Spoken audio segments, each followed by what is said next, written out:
الذي خلقكم من نفس واحدة আল্লাহ পাক বলছেন আমার বান্দারে এই জন্য আমারে ভয় করো, কারণ আমি তোমাদেরকে সৃষ্টি করেছি শুধুমাত্র কেবলমাত্র একটা মাত্র আত্মা হতে। সুবহানাল্লাহ পড়েন। আল্লাহ পাক বলছেন আল্লাযী খালাকাকুম, আমি তোমাদেরকে সৃষ্টি করেছি। কিভাবে করলাম? মিন নাফসিন ওয়াহিদা, একটা মাত্র আত্মা থেকে। সেই একটা মাত্র আত্মা নাম হচ্ছে হযরত আদম আলাইহিস সালাতু ওয়াস সালাম। সুবহানাল্লাহ কোন। সর্বপ্রথম আল্লাহ পাক হযরত আদম আলাইহিস সালামকে তৈরি করলেন। আদম আলাইহিস সালামকে আল্লাহ কি দিয়ে তৈরি করলেন? আল্লাহ পাক বলছেন ওয়ালাকাদ খালাকানাল ইনসানা মিন সুলালাতিন মিন তিন, আমি মানুষ তৈরি করছি সর্বপ্রথম মাটি দিয়া। কি দিয়া? কথা কয় না, কি দিয়া? তাহলে আদম সৃষ্টি হয়েছে মাটি দিয়ে। প্রথমে আদম আলাইহিস সালামকে তৈরি করলেন। এরপরে আল্লাহ রাব্বুল আলামিন বলছেন আদমকে তৈরি করে আল্লাহ পাক আদম আলাইহিস সালামকে জান্নাতে রেখে দিলেন। জান্নাত অত্যন্ত চমৎকার জায়গা। জান্নাতের মতো এত চমৎকার জায়গা পৃথিবীতে আর কোথাও আছে নাকি? কথা বলেন, আছে নাকি? এত সুন্দর এত মনোরম পরিবেশ আল্লাহ পাক জান্নাতে দিয়েছেন। এত সুন্দর জিনিস পৃথিবীর কোনো চোখ দেখে নাই, দেখবে কেমনে? কোনো কান শুনে নাই, কোনো হৃদয় কোনোদিন অনুভব করতে পারে না। কোরআনুল কারীমে আল্লাহ পাক বলছেন ফালা তা'লামু নাফসুম মা উখফিয়া লাহুম মিন কুররাতি আ'য়ুন জাযাআম বিমা কানু ইয়া'মালুন। পড়েন আল্লাহু আকবার। আল্লাহ পাক বলছেন জান্নাতীদের জন্য আমি চোখ জোড়ানো এমন এমন নিয়ামত জান্নাতের ভেতরে রেখেছি। আল্লাহ পাক বলছেন যে নিয়ামত দুনিয়ার কোন চোখ কোনোদিন দেখতে পায় না। চোখ দেখবে তো পরের কথা, মানুষ কখনো কল্পনাই করতে পারে নাই। সুবহানাল্লাহ কোন। সে আদম আলাইহিস সালামকে তৈরি করে আল্লাহ কোথায় রাখলেন? কথা কয় না, কোথায়? জান্নাতে। এত সুন্দর জায়গা। মনে করেন আপনি ঘোরার জন্য কোথাও সফরে বের হলেন। এখন সফরে অত্যন্ত চমৎকার কিছু জায়গা, অত্যন্ত চমৎকার কিছু নিদর্শন আপনি দেখছেন, কিন্তু একা কি আপনার কাছে মজা লাগবে? কথা কয় না, মজা লাগবে? সাথে একজন বন্ধু যদি থাকে অথবা একজন যদি কাছের মানুষ থাকে, দুইজনে কথা বলবেন এবং মজাও পাবেন, দীর্ঘ পথ পাড়ি দেওয়াটা সহজও হয়ে যাবে। ঠিক কিনা? এই জন্য রাসূল বলেছেন সফরে একা বের হবা না, অবশ্যই সফরে সফর সঙ্গী নিয়ে যাবে। সুবহানাল্লাহ কোন। এখন আদম আলাইহিস সালাম জান্নাতে একাকী, এত সুন্দর জান্নাত আদম আলাইহিস সালাম একা একা দেখে তিনি মজাটা কারো কাছে শেয়ার করতে পারতেছেন না, বলতে পারছেন না, তাই তিনি অনুভব করছেন একজন সঙ্গীর প্রয়োজন। আল্লাহ রাব্বুল আলামিন বলছেন তখনই আমি আল্লাহ রাব্বুল আলামিন আদম থেকে তার স্ত্রী ওয়া খালাকা মিনহা যাওজাহা, আদম থেকে তার স্ত্রী তথা আমাদের আদি মাতা মা হাওয়া আলাইহিস সালামকে আল্লাহ পাক তৈরি করে ফেলেছেন। কয়জন হলো? সবাই বলেন কয়জন হলো? প্রথমে আদমকে আল্লাহ মাটি দিয়ে তৈরি করলেন, এবার আদম থেকে মা হাওয়া আলাইহিস সালামকে তৈরি করলেন। এবার কি হলো? এরপরে আল্লাহ রাব্বুল আলামিন বলছেন ওয়াবাসসা মিনহুমা রিজালান কাসীরান ওয়া নিসা, তাদের উভয় থেকে আমি অসংখ্য নারী এবং পুরুষ জন্ম দিলাম, আর তাম পৃথিবীতে নারী আর পুরুষ ছড়িয়ে ছিটিয়ে দিয়েছি। পড়েন সুবহানাল্লাহ। তাহলে প্রথম সৃষ্টি আদম, আদম থেকে মা হাওয়া, সেখান থেকে তাম পৃথিবীতে এই মানুষ যিনি সৃষ্টি করেছেন তিনি কে? চিল্লায়া বলেন কে? তাহলে মানুষ কি বানর থেকে এলো না আল্লাহর পক্ষ থেকে এলো? এখন পাগলদের মাথায় এটা ধরে না, ধরবে কোথ থেকে? কারণ পাগলেরা তো কোরআন বুঝে না। ঠিক কিনা? কথা বলেন না কেন? ঠিক কিনা? সুতরাং এবার তাহলে চিল্লায়া বলেন তো আমাদেরকে যিনি সৃষ্টি করেছেন তিনি কে?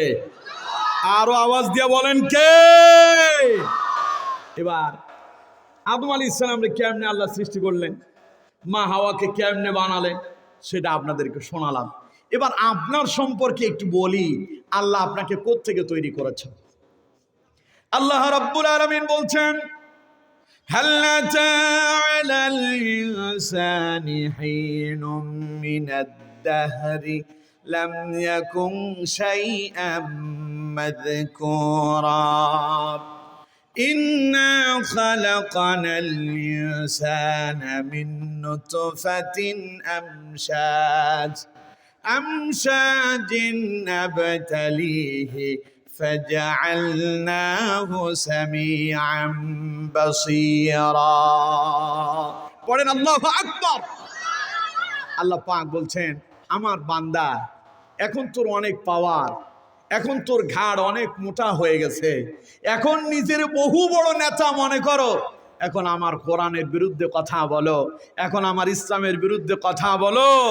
আল্লাহ পাক বলছেন, বেশি বাহাদুরি দেখাও না, অতীত ভুলে যেও না, তোমার কোনো অস্তিত্বই ছিল না, আমি তোমাকে অস্তিত্ব থেকে অস্তিত্ব দিয়েছি, ঠিক কিনা? তুমি ছিল অস্তিত্বহীন, তোমার কোনো নামই ছিল না। হাল আতা আলাল ইনসান হিনুম মিনাদ দাহরি লাম ইয়াকুন শাইআম মাযকুরা, মানুষের জীবনে কি এমন একটি সময় অতিবাহিত হয়নি সে তো উল্লেখযোগ্য কোনো বস্তুতেই পরিগণিত হতো না। না তার কোনো চোখ ছিল, না তার কর্ণ নাসিকা ছিল, না তার হাত পা ছিল, না তার কোনো অস্তিত্ব ছিল, পরিচয় দেওয়ার মতো কিছুই ছিল না। আমার বন্ধুগণ, আমরা ছিলাম তাহলে কি? আল্লাহ পাক বলছেন, তোরা ছিলি তোদের পিতার পৃষ্ঠদেশের শুক্রকীট। সুবহানাল্লাহ। আমরা কিছুই ছিলাম না, সেখান থেকে যিনি আমাদেরকে এত সুন্দর করে বানালেন তিনি কে? চিল্লায় বলতে হবে, তিনি কে? আমার বন্ধুগণ, কেমনে এবার আল্লাহ আমাদেরকে তৈরি করছেন শোনেন। আল্লাহ রাব্বুল আলামিন বলছেন, ইন্না খালাকনাল ইনসানা মিন নুতফাতিন আমশাজ। আল্লাহ পাক বলেন, আমি মানুষদেরকে তৈরি করলাম এইভাবে, তাদের পিতার পৃষ্ঠদেশ থেকে বেরিয়ে আসা শুক্রকীট আর মায়ের ডিম্বাণু দুটোকে একসাথ করলাম। এরপরে সেখান থেকে আমি আল্লাহ রাব্বুল আলামিন মানুষদেরকে তৈরি করে ফেলেছি। সুবহানাল্লাহ। আমরা অনেকেই বলি মিন নুতফা মানে এক ফোঁটা পানি, না, বিজ্ঞান বলছে পিতার পৃষ্ঠদেশ থেকে বেরিয়ে আসা সবেগে নিগৃহীত যে পানি বেরিয়ে এসেছিল প্রথম ফোঁটায় একটা দুইটা শুক্রাণু নয়, বরং এক ফোঁটা নাপাক পানিতে কয়েক লক্ষ শুক্রাণু ছিল। সুবহানাল্লাহ। সেখান থেকে যিনি আমাদেরকে সৃষ্টি করেছেন তিনি কে?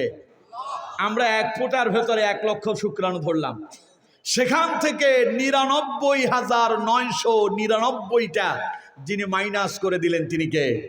সেখান থেকে একটা মাত্র শুক্রাণুকে আল্লাহ পাক ধরলেন, ধরে সেটাকে মায়ের ডিম্বাণুর সঙ্গে সেট করে মায়ের পেটের ভেতরে অত্যন্ত সুরক্ষিত একটি জায়গায় নিরাপদে যিনি রেখেছেন তিনি কে? আরো জোরে বলেন, তিনি কে? আমার বন্ধুগণ, আল্লাহ রাব্বুল আলামিন বলছেন, আমার বান্দা কেমনে তোরে আমি তৈরি করলাম দেখ। আল্লাহ পাক বলছেন, সুম্মা জাআলনাহু নুতফাতান ফি ক্বারারিম মাকিন। তোর পিতার পৃষ্ঠদেশ থেকে বেরিয়ে আসা ওই শুক্রাণুটারে আমি আল্লাহ ধরলাম। এক ফোঁটা পানিকে যদি 1 লক্ষ ভাগ করেন, 1 লক্ষ ভাগ করলে এটার কোনো অস্তিত্ব খুঁজে পাওয়া যাবে নাকি? কথা বলেন, যাবে? পানি 1 ফোঁটা ভাগ হলো 1 লক্ষ। চিন্তা করেন আমার বন্ধুগণ, চাইলে তো আমাদের কোনো অস্তিত্বই ছিল না। আপনি নিজেকে কি বলে পরিচয় দেবেন? 1 ফোঁটা পানিও নয়, 1 ফোঁটা পানির 1 লক্ষ ভাগের 1 ভাগ। এবার চিন্তা করেন, আল্লাহ পাক বলছেন মানুষকে তৈরি করেছি আমি আল্লাহ রাব্বুল আলামিন শুধুমাত্র একটা মাত্র শুক্রাণু থেকে। ওই শুক্রাণুটা কি দিয়ে আপনাদেরকে বুঝাই। আমার বন্ধুগণ, আমার দেশের সন্তানেরা যখন মাদ্রাসায় পড়ে, স্কুলে পড়ে, প্রথমে তারা ভ লিখে, ভয়ের নিচে যদি কলম দিয়ে একটা ছোট্ট করে একটা যদি আপনার চাপ দেওয়া হয়, নিচে একটা ছোট্ট একটা স্পেস হয়ে যায়। অথবা ছোট্ট একটা বিন্দু হয়ে যায়, ওই বয়ের নাম কি হয়? কথা কয় না, ভয়ের নাম কি হয়? র হয়। আমার বন্ধুগণ, আপনার পিতার পৃষ্ঠদেশ থেকে বেরিয়ে আসা ওই এক ফোঁটা পানি থেকে এই রকম একটা শুক্রাণু নিয়ে আল্লাহ পাক মায়ের ডিম্বাণুর সঙ্গে কলম দিয়া খোসা দিলে বয়ের নিচে যেমন র হয়ে যায়, এমনি করে আল্লাহ রব্বুল আলামিন মায়ের ডিম্বাণুর সঙ্গে ওই শুক্রাণুটারে লাগায়া দিলেন। পড়েন সুবহানাল্লাহ। এখন আমি পানি, আমি আর আপনি কি? কথা কয় না, আমি আর আপনি কি? পানি। আল্লাহ পাক বললেন ফি কারারিম মাকিন, এই পানিটাকে আমি মায়ের গর্ভের ভেতরে অত্যন্ত সুরক্ষিত একটি জায়গার ভেতরে নিরাপদে রেখে দিলাম। যোগ চেনেন তো? যোগ চেনেন? আপনাদের রংপুরে তো যোগই বলে নাকি? যোগ যখন কাউকে যখন ধরে প্রথমে টের পাওয়া যায় না, আপনার অনুভবই হবে না যে যোগ আপনার ধরছে। যোগ এটা প্রথমে থাকে খালি পেটে, ওর পেটে কোনো রক্ত টক্ত নাই। যোগ আইসা যখন ধরে কিছুক্ষণ পরে সে আস্তে আস্তে রক্ত চুষা শুরু করে।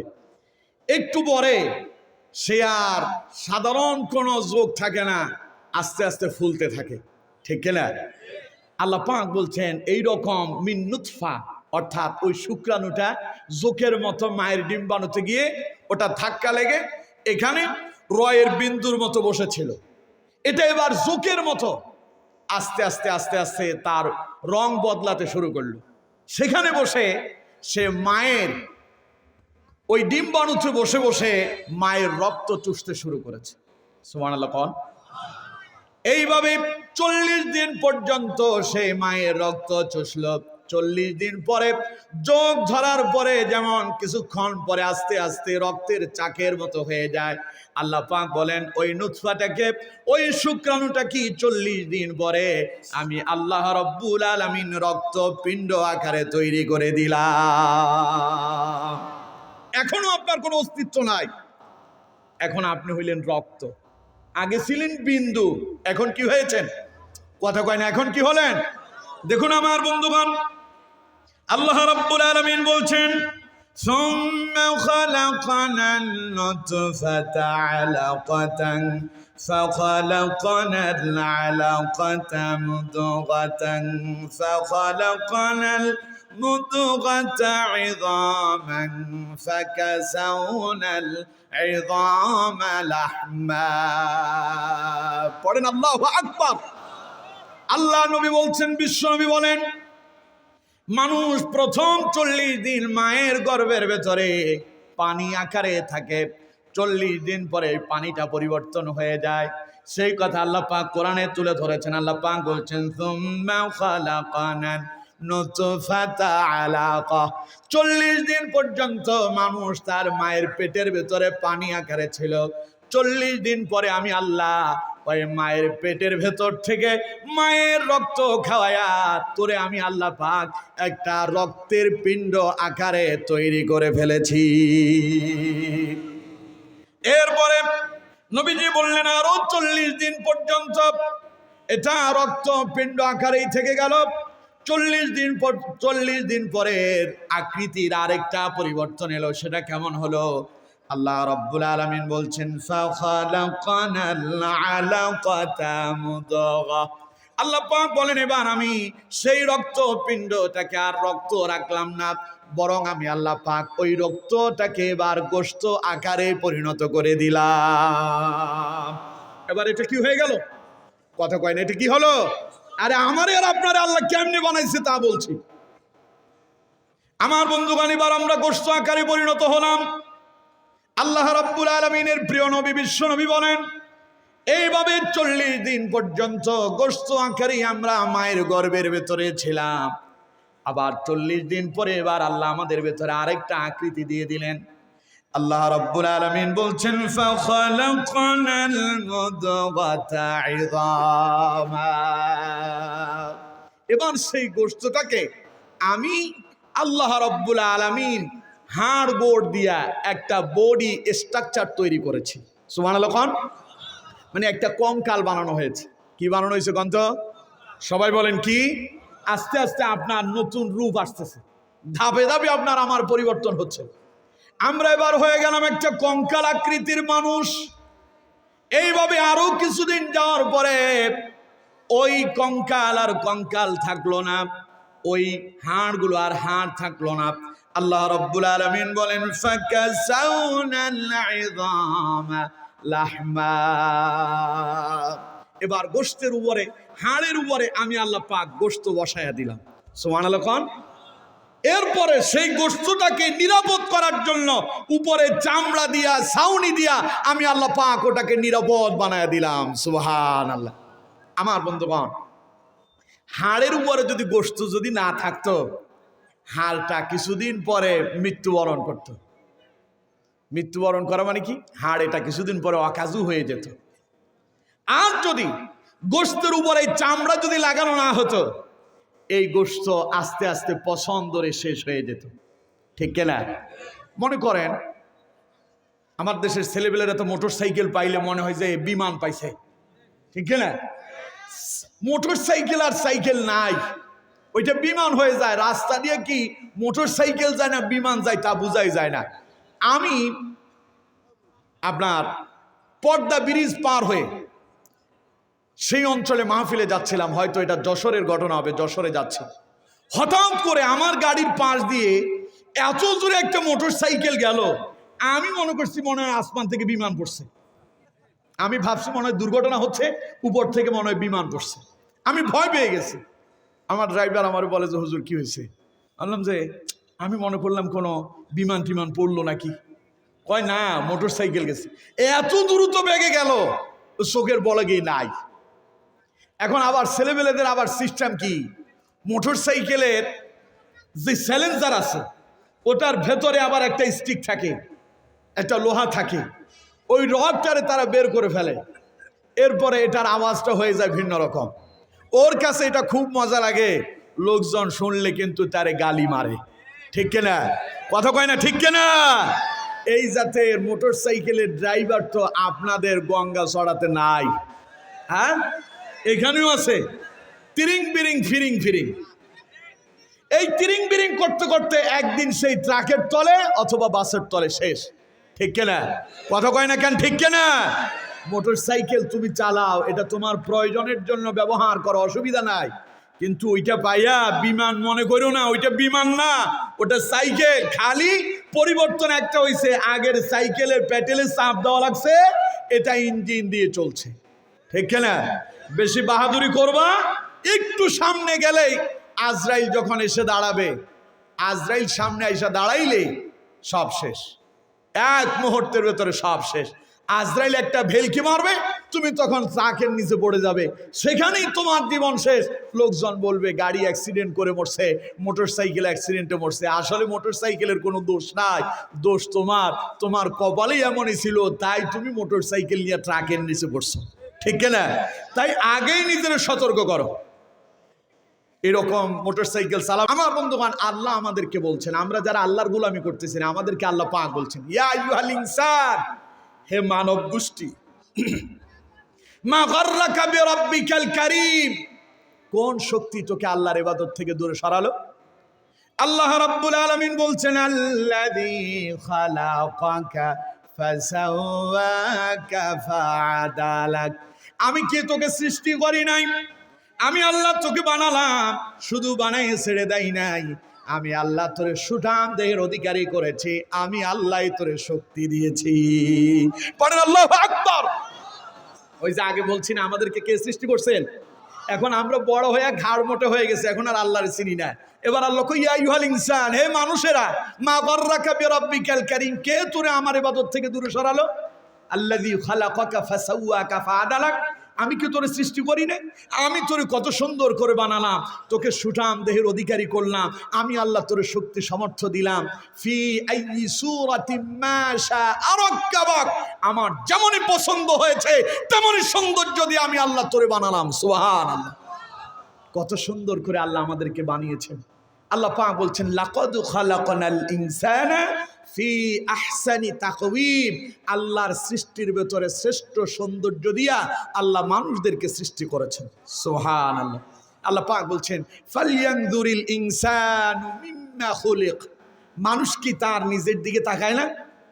মানুষ কি তার দিকে লক্ষ্য করে না? আমি কেমনে তারে বানালাম? একটু নিজের দেহর দিকে তাকায় দেখেন। আল্লাহ পাক বলছেন আলাম নাজআল লাহু আইনাইন ওয়া লিসানান ওয়া শাফাতাইন ওয়া হাদাইনাহুন নাজদাইন। পড়েন আল্লাহু আকবার। এত আস্তে কইলেন? জোরে বলেন আল্লাহু আকবার। আল্লাহ পাক বলছেন আলাম নাজআল লাহু আইনাইন, আমি কি মানুষকে দুইটা চোখ দেই নাই? সুবহানাল্লাহ কইলেন না? আল্লাহ বলছে আমার বান্দারে ফালয়ানজুরিল ইনসানু মিম্মা খুলিক, মানুষ কি তার দেহের দিকে তাকায় না? কেমনে তারে আমি বানালাম? আলাম নাজআল লাহু আইনাইন, আমি কি তার দুইটা চোখ দেই নাই? আল্লাহ ইচ্ছে করলে একটা চোখ দিয়েও আমাদেরকে তৈরি করতে পারতেন। দেখার জন্য একটা চোখই যথেষ্ট, ঠিক কিনা? জোরে করেন না কেন? ঠিক কিনা? চোখ একটা দিয়ে দেখা যায় না? একটা বন্ধ করেন না, করেন সবাই বন্ধ করেন, এক চোখ বন্ধ করেন, হাত দেন। দেখেন তো আরেক, অনেকে এখনো হাত দেয় না, দেন সবাই দেন। আমার চ্যানেল না, বললাম না একদম সাইজ করে ফেলবে, দেন সব। এখনো দেয় নাই। যারা দেন না ওদেরকে আমি আবার দাঁড় করাবো, আপনি কেন দেন নাই? দেন, এক চোখে হাত দেন। দিয়েছেন? দেখেন তো আরেক চোখ দিয়ে দেখা যায় কিনা। দেখতে অসুবিধা হয়? এখানে হুজুর একজন দেখা যায় না, দুইজন দেখা যায়, তাই ঠিক আছে। চিন্তা করেন তাইলে আল্লাহ দুইটা কেন দিল? আল্লাহু আকবার। আল্লাহ পাক বলছেন ফালয়ানজুরিল ইনসানু মিম্মা খুলিক, মানুষ কি তার নিজের দিকে লক্ষ্য করে না? কেমনে তারে বানালাম? আলাম নাজআল লাহু আইনাইন, আমি কি তারে দুটো চোখ দেই নাই? একটা চোখ দিলেও হতো, দুইটা দিলেন, তার মানে একটা স্পেয়ার অতিরিক্ত দিয়ে দিলেন। আমার বন্ধুগণ, আমাদের গাড়ির ভেতরে স্পেয়ার একটা চাকা আছে। আকস্মিক যদি পথের ভেতরে কোনো একটা চাকা যদি নষ্ট হয়ে যায়, আরেকটা এখান থেকে ফিট করে দিলেই চলে। আমার বন্ধুগণ, আল্লাহ পাক বলছেন তোর দেহের ভেতরে দুইটা চোখ দিলাম, কোনো কারণবশত একটা চোখ যদি নষ্ট হয়ে যায়, আরেকটা চোখ দিয়া যেন বান্দা চলতে পারে, এই জন্য দুইটা চোখ লাগায়া দিলাম। একটু চোখের দিকে তাকান না, আল্লাহ কেমনে বানালো। চোখগুলোকে আল্লাহ পাক নিরাপদে রেখেছেন। চোখের উপরই ভাগে আল্লাহ পাক একটা সানসাইড দিয়ে দিলেন। এরপরে চোখটার একটু ভেতরের দিকে দিলেন, তার উপরে চোখের উপরে আল্লাহ পাক একটা সাটারও টেনে দিয়েছেন। সুবহানাল্লাহ কোন? সাটার বুঝেন তো? সাটার দোকানে যখন দোকান বন্ধ করা হয়, উপর থেকে টান মেরে যেটারে নামায়া তালা মেরে দেওয়া হয়, ওটার নাম সাটার। চোখের উপরে এইরকম আল্লাহ খান সাটার দিলেন, উপরে দিলেন সানসাইড। সানসাইড বুঝেন তো? ঘরের জানালার উপরে সানসাইড দেওয়া হয় যাতে করে বৃষ্টি এসে পানি ভেতরে ঢুকতে না পারে। আমার বন্ধুগণ, এরপরে চোখটাকে আল্লাহ একটু ভেতরের দিকে ঢুকাইয়া দিলেন, সানসাইড দিলেন, নিচের দিকে একটু উঁচু রাখলেন, উপরে উঁচু করলেন, গর্তের ভেতরে চোখ ঢুকাইয়া দিলেন। তার মানে ওই যে আপনি খেলতে যাবেন, একটা বল আসবে, ওই বল এসে ডাইরেক্ট যেন আপনার চোখে লাগতে না পারে, এই জন্য উপরের আর নিচের ওই দুইটা ভাগকে আল্লাহ পাক উঁচু করে দিয়া ভেতরের চোখটাকে আল্লাহ নিরাপদ বানায় দিলেন। এরপরে উপরে সানসাইড দিলেন, অটোমেটিক চলে, অটোমেটিক। রাস্তায় আকস্মিক ধুলাবালি এলো, একটা গাড়ি গেল, খুব ধুলাবালি উঠতেছে, চোখের ভেতরে এই ধুলাবালিগুলো পড়লে চোখ নষ্ট হওয়ার সম্ভাবনা আছে না নাই? কিন্তু মুহূর্তের ভেতরে আপনার এই চোখ অটোমেটিক সাটার মেরে দেয়, ধুলাবালি আসে চোখের ভেতরে ঢুকে না। এত সুন্দর করে চোখটারে যিনি যত্ন করে দিয়েছেন তিনি কে? আরো জোরে বলেন কে? আল্লাহ আলাম নাজআল লাহু আইনাইন, আমি কি তোর দুইটা চোখ দেই না? আমার এই দুইটা চোখ দিয়ে তামাম পৃথিবী দেখলি, অথচ আমি আল্লাহর গোলামি করলি না? ওয়া লিসানান ওয়া শাফাতাইন, আল্লাহ রাব্বুল আলামিন বলছেন আমি ওনাকে সময় দিয়ে দেব, খুব তাড়াতাড়ি আমি শেষ করতেছি। প্রধান অতিথি কই? আপনি? খুব তাড়াতাড়ি শেষ করে দেব। কি নাম যেন ভাই? রেদওয়ানুল বারী জিয়ন ভাই এসেছেন, তিনি বসে আছেন। জি ইনশাআল্লাহ, ইনশাআল্লাহ ভাইকে আমি ছেড়ে দেবো খুব তাড়াতাড়ি। আমার তো হাতে সময় কম, ওই যে বললাম না আরেকটা প্রোগ্রাম আছে এখানে, এর জন্য বেশি সময় নিচ্ছে না। আমার বন্ধুগণ, আল্লাহ পাক তারপরে আয়াতে বলছেন ওয়া লিসানান ওয়া শাফাতাইন, মানুষ নিজের দিকে একটু তাকায় দেখ, আমি তোর দুটো ঠোঁট দিলাম, ভেতরে একটা জিহ্বা দিলাম। এই দুইটা ঠোঁট যদি না থাকতো, সারা জীবন ভর চেষ্টা করলেও কথা বলতে পারতেন না। ঠিক কিনা? কথা কয় না ঠিক কিনা? কারণ কথা বলতে এই ঠোঁট নাড়াচাড়া করতে হয়। জিহ্বা যদি না থাকতো, না কথা বলতে পারতেন, না খাবারের স্বাদ পেতেন। কথা বল না কেন? আল্লাহ পাক বলছেন, আমার বান্দা একটু তোর জিহ্বার দিকে তাকা। এই জিহ্বাতে আল্লাহ পাক অসংখ্য অগণিত হাজার হাজার আল্লাহ পাক মেশিন ফিট করে দিয়েছেন। সুবহানাল্লাহ কোন? জিহ্বাতে আল্লাহ কি দেন নাই? চিনি আর লবণ দুটো দেখতে একই রকম। চিনি মনে করে চায়ের ভিতরে দিয়ে দিলেন লবণ। এই লবণ দিয়া চাটা চিনি মনে করে দিয়ে যখন খাওয়া শুরু করবেন, জিহ্বার সঙ্গে লাগার সাথে সাথে জিহ্বা বলবে চায়ের ভিতরে চিনি নয়, চিনির পরিবর্তে লবণই দেওয়া হয়েছে। ঠিক কিনা? এই মেসেজ কে দেয়? জিহ্বা দিচ্ছে। সুবহানাল্লাহ বললেন না? অথচ দুনিয়ার জ্বরের মেশিন, থার্মোমিটার দিয়া প্রেসার মাপা যাবে না, প্রেসারের মেশিন দিয়ে ডায়াবেটিস মাপা যাবে না, ডায়াবেটিসের মেশিন দিয়ে প্রেসার মাপা যাবে না। এক জিহ্বা দিয়া হাজার রকমের স্বাদ অনুভব করার জন্য এখানে যিনি মেশিন ফিট করে দিয়েছেন তিনি কে? চিল্লায় বলেন কে? আল্লাহ পাক বলছেন, আমার বান্দা রসের গোল্লা, মিষ্টিতে কত জাত আছে, ক্ষীরমোহন, তারপরে চমচম। আপনাদের এখানকার ঐতিহ্যবাহী কি? এখানকার ঐতিহ্যবাহী মিষ্টি কি? ঐতিহ্যবাহী এখানে নাই। নাটোরের কি জানো, রসগোল্লা না কি জানো, কাঁচাগোল্লা। তারপরে আপনার চাঁপাইনবাবগঞ্জের চমচম। সবগুলো মিষ্টি, কিন্তু এক একটার স্বাদ এক এক রকম। যেই মেশিনটা সিগন্যাল দেয় ওটার নাম আরো আশ্চর্য হবেন, অবাক হয়ে যাবেন। ফলের দিকে তাকান, মালটা, লেবু, কমলা, তিনটে একই জাতের, কিন্তু জিহ্বায় দেওয়ার পরে মালটার স্বাদ একরকম, লেবুর স্বাদ আরেক রকম, এরপরে কমলার স্বাদ আরেক রকম। এই যে স্বাদ তিনটা তিন রকম, এটা যে জিহ্বা সিগন্যাল দিচ্ছে, এটাতে যিনি মেশিন ফিট করে দিলেন তিনি কে? মাছের দিকে তাকান, রুই মাছ, কাতল মাছ, বোয়াল মাছ, ইলিশ মাছ। মাছের তো বহু জাত আছে, এক এক জাতের মাছের এক এক রকম স্বাদ। জিহ্বার ভেতরে এই মাছের স্বাদ যিনি ঢুকায়া দিলেন তিনি কে? মাছ খেলেই আপনি বুঝতে পারবেন। বোয়াল মাছের ফিস যেটা করা হয় সাধারণত হোটেলগুলোতে, বোয়াল দেখতে যেমন, পাঙ্গাসও দেখতে একই রকম, কিন্তু দুইটার স্বাদ কি একরকম? কথা কয় না একরকম? জিহ্বায় দিলে বলতে পারবেন কোনটা বোয়াল মাছ আর কোনটা পাঙ্গাস মাছ। ইলিশের ভেতরে এখন আবার নকল বেরোইছে, কি নাম? না না, জাটকা তো আছে, ইলিশের ভেতরে নকল আছে।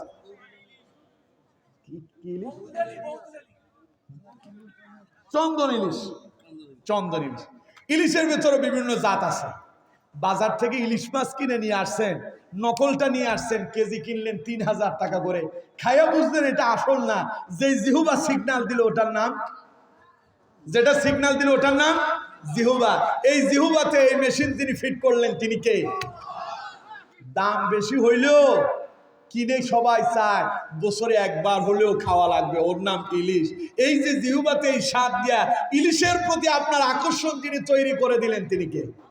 আল্লাহ পাক বলছেন, ওয়ালিসানা ওয়া শাফাতাইন, আমার বান্দারে আমি তোর এই জিহ্বা দিয়া নানান রকমের খাবারের নানান স্বাদ উপভোগ করার জন্য আমি আল্লাহ তোকে এত সুন্দর করে বানালাম। সুবহানাল্লাহ। কিন্তু আমার বন্ধুগণ, এরপরে আল্লাহ রাব্বুল আলামিন বলছেন, ওয়া হাদাইনাহুন নাজদাইন, এরপরে তোরে আমি দুইটা পথ দেখালাম, একটা হলো জান্নাতের পথ, একটা জাহান্নামের পথ।